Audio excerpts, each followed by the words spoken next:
Hello, people of the interwebs. My name is Peter, also known as Cujo, and today I'd like to bring you a little bit of something different. Today we're going to be playing a game called Depression Quest. It's a game that I found on Steam for free. It had some pretty terrible reviews, but I chose to play it anyway because I thought it would be pretty cool, a bit unique. It wouldn't be that standard Minecraft video that I always make. But basically, this game apparently aims to the goal of this game, I should read this. Firstly, we want to illustrate as clearly as possible what depression is like, so that it may be better understood by people without depression. I'm sure we've all had depression at one stage. Some of us are a little bit worse, a little bit more severe than others. Most certainly, I have also had depression. But yeah, so I thought this game would be pretty cool. So I want to see if I could actually accurately represent that depression.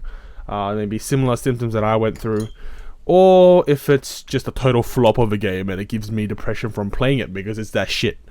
Anyway, yeah, so let's play it, whatever, blah blah blah blah. Okay, begin. And keep in mind, guys, this is like a playthrough game, so there's a little bit of text. I'm gonna try to make it as interesting as possible, but yeah. It is early on a Monday morning. You're a mid-20s human being. You have a significant other named Alex. Is that a guy?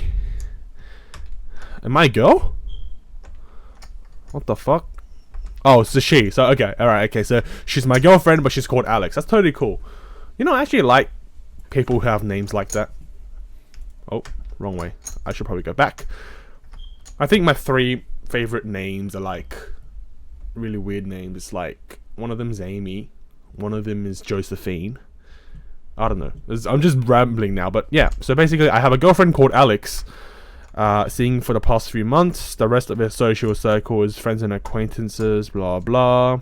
Still in the process of figuring out what it means.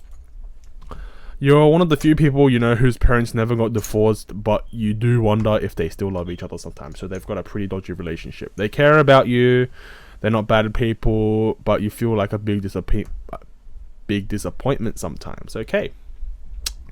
You spend a lot of nights fixating on thinking about this, but never seem to do anything about it other than lose sleep. Okay. Now, let's read this thing here. There's a lot of text to go through here, apparently. Wow. Okay, so we have a check. This is how we play. We just choose our options. It's an unseasonably warm Wednesday evening. You spent the past several hours at work. The past week or so, you found your job motivation flagging more so than usual. You've been in a fog practically all day, going through emotions. As you walk home, the streets hiss. I can't talk. Fuck. The streets hiss from recent rainfall. Blah blah. You briefly consider using this serendipitous solitude to catch up on the project you've been working on. As soon as you think about the work that awaits you at home, you can feel the panic creeping in from the back of your brain. Unbidden, all you can think about is how incredibly far behind you are, and the amount of work seems nothing less than insurmountable. Change out of your uncomfortable work clothes. Your computer seems to be staring down at your desk. You want to sit down and work, but the mere thought of trying to work sends your stress levels flying. More than anything, you feel suddenly and absolutely exhausted and feel a strong desire to simply hide in bed. Do you? What do you do? Reluctantly sit down at your desk and try to make yourself do something. Turn on the TV, telling yourself you need a quick half an hour to unwind from work, crawl into bed. You're so stressed and overwhelmed you couldn't possibly accomplish anything anyways. Well, number 1, I wouldn't sit down at my desk and try to work, because that's just not me. Crawling into bed, I probably wouldn't do that because I can't actually sleep unless it's actually time for me to sleep. So I'd probably choose turn on the TV. Just an half hour of TV, you tell yourself, absently grasping for the remote. You don't so much sit down to catch a sink in it. Turn the TV on, you watch the TV, blah blah. Self-imposed time limits creeps nearer, you become more and more anxious. You stand up and walk to the fridge, telling yourself, I'll just make a quick sandwich and get to work after that. You eat, start pacing around your son, blah blah. Heading past your bedroom, you stop in the doorway, physically unable to cross your threshold. Familiar waves of exhaustion start racking up you, and you feel simultaneously tired and panicked. Head back to the couch. That's so me. It's like, yeah, I'm gonna have a little bit of a rest and I'm gonna go to work. About 2 hours later, I should probably work now. Nah, Seebs. That's so me, man. Alright, it's still early yet, you tell yourself. As long as I get to work in an hour, I'll have plenty of time to be productive. That's so me. Procrastination. Let the CSI and Jeopardy reruns wash CSI. Oh yeah, CSI's good. Stress of potentially upsetting your partner compounds with the stress of not having gotten anything done. Okay, you're feeling so disgusted with yourself that when Alex calls to talk to you on her way home from class, you simply say you've really had a rough day at work and you're trying to rest up before your shift tomorrow. She says she understands and wishes you a good night. She sounds slightly disappointed. Dang, what are you doing with your life? You're pissing off your girlfriend, man, come on. Alex calls you from one of the classes saying there's going to be a really awesome birthday party at her apartment. I don't have work in the morning, nothing else particular to do tonight. You mention you're feeling ill. She tries to convince you to come. You haven't seen her this week. She sounds pretty insistent you come over. Well, then I gotta go. What do? Shake off your funk and go have a good time with your girlfriend. Funk. Oh yeah. Nah, but I would agree to go. So I go. This time the lady rolls around. You grab your overnight bag. Alex's apartment is a short walk away. You quickly find your partner chatting away with a birthday girl. Alex immediately lightens up when she sees you. I'm so happy you came. I wasn't sure if you were going to make it. The young man taps her on the shoulder. She turns back to you to apologize and let you know they have to do something for the party. Who is this man? Who's touching my bae? What is this? As you look around, you don't see anyone else you recognize. What do? Awkwardly stand in the same spot, unsure of what else to do. Put your bag in Alex's room and avoid the crowd in there for a while. Cling to the back wall, sip your beer, and wait for your girlfriend to return.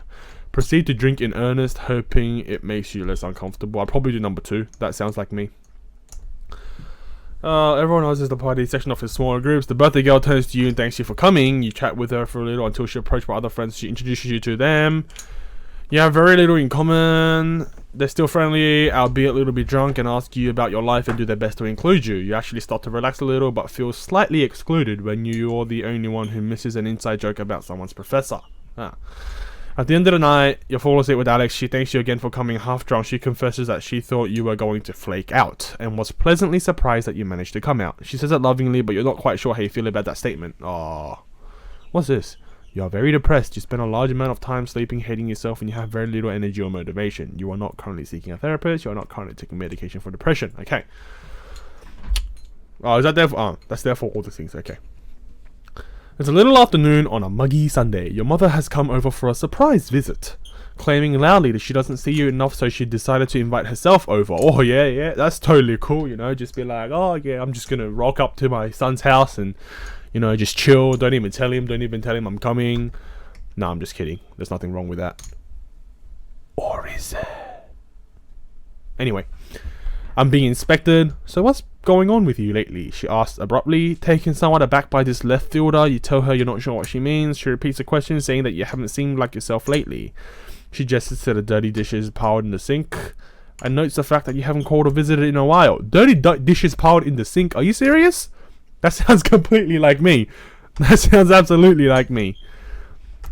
She keeps pressuring you, or presses you, increasingly battered by her sudden well-meaning but overwhelming inquisition. You become uncomfortable.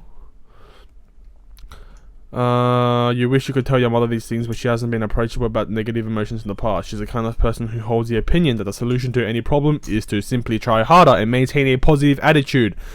These people are the worst, ladies and gentlemen. These people don't help a bit.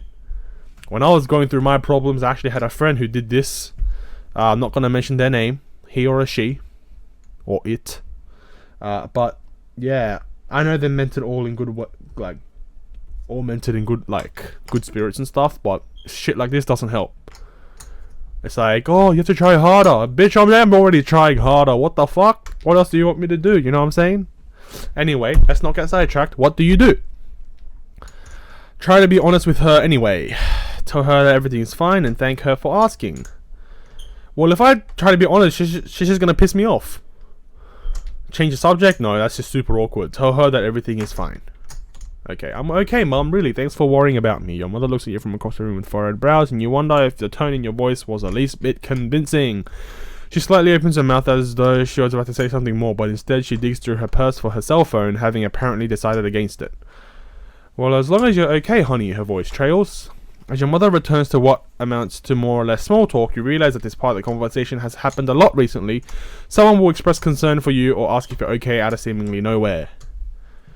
Sometimes when you insist that you're okay to those who ask, you have to wonder if you're trying to convince them or yourself. Whoa. Lazy Sunday morning, you're idly clicking around online as your phone rings. Sam, a co-worker of yours that you're friendly with, asks how you are and makes hurried small talk with you. You typically only ever talk to him on the phone when one of you needs a shift covered. Slightly awkward. How do you feel about cats? I hate cats! I hate cats. I'm more of a dog person, you know. Mine had kittens a few weeks ago. I'm having an awfully hard time finding out. So he's trying to sell me his cat. Yeah, see, you don't have any pets, right? No, but I want a fucking dog. How come you didn't have a dog? Why couldn't he have puppies? Huh? He? What? That's really weird. Why couldn't she have puppies? She's a real sweetheart, loves people, blah blah. You look around your apartment, try to picture a cat in it as he continues to tell you about how cute she is. You tell him that this is all kind of sudden, that you don't have anything for the kitten set up here. I don't worry about that. I can bring over a little box and food and all that, since you'd really be helping me out a fix. It's the least I could do. Just don't want to have to put her in a shelter. Oh man, don't put her in a shelter. What the fuck, man? Come on, that's bullshit. That's bullshit, man. Don't put her in a shelter. I don't want to own a cat. I have nothing against cat. I don't mind cats, but I'm more of a dog person. But at the same time, I don't want him to put him in a shelter. Like, pets are pets, no matter what they are. They're all just pets. I love pets. Pets are amazing. What do I do? Man. So I could either become a cat owner, decline and say you're not in a good enough place to be taking on more responsibility, or just decline and straight up say I don't like cats. See, that would be the logical thing to do because I don't like cats. But he says I don't want to put her in a shelter, which suggests that he's going to put the cat in a shelter if I don't take it off his hands. And I don't want that to happen. Give me some time to think about this, guys. When we come back next episode, I guess we're going to decide. I am actually cutting these episodes a little bit short because I know it's a little bit more boring to watch because it's just text. So yeah, hope you enjoyed, guys. Stay tuned for next episode, and as always, it's been your boy Cujo. I'll see you next time.